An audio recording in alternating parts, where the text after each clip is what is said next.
Hey, hi, Ross. I mean, as an American voter, whom I imagine has had to vote several times by mail before, does it bother you to see the institution thrown into question like this right before a major election?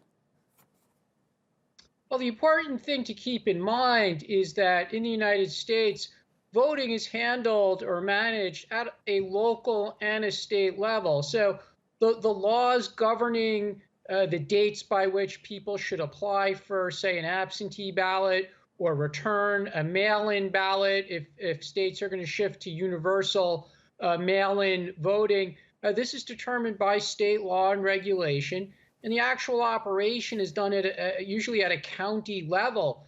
So it's not a federal government issue per se, even if the US Postal Service is the means by which people would typically mail a ballot if they are not voting in person. So the challenge here for the Democrats is, yes, they could accuse President Trump. Yes, they could accuse the Postmaster General of not providing sufficient services in the next 80 or so days.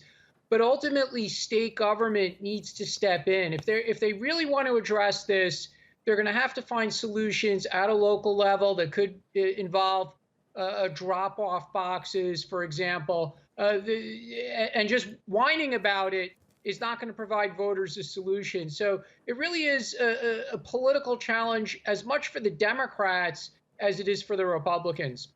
Okay, I mean, you say it's a state, an issue for the states, but potentially the counties, but a federal election is a federal issue, and these are extraordinary times.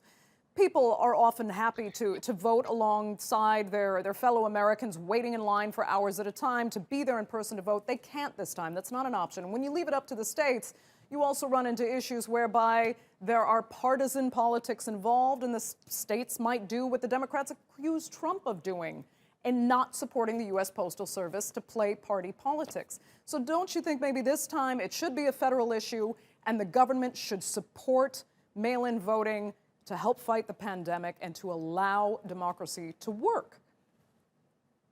Well, these are all very fair questions, and that's why Speaker Pelosi has called the House back into session.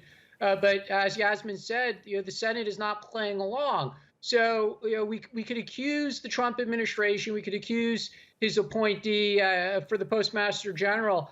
But if the Trump administration is not going to move on this, if the Senate is not going to play along and vote to appropriate large amounts of money for the Postal Service, we could point the fingers. But if the states and the counties that provide or manage the actual election process for the average voter really want to make voting available, then they're going to have to step in. Just pointing the finger at the Trump administration, even if it's a morally correct argument to make, it's still not going to provide a practical solution. And the Democrats really need to be thinking about that instead of just looking for the short-term public relations gain of saying the Trump administration is trying to prevent voting.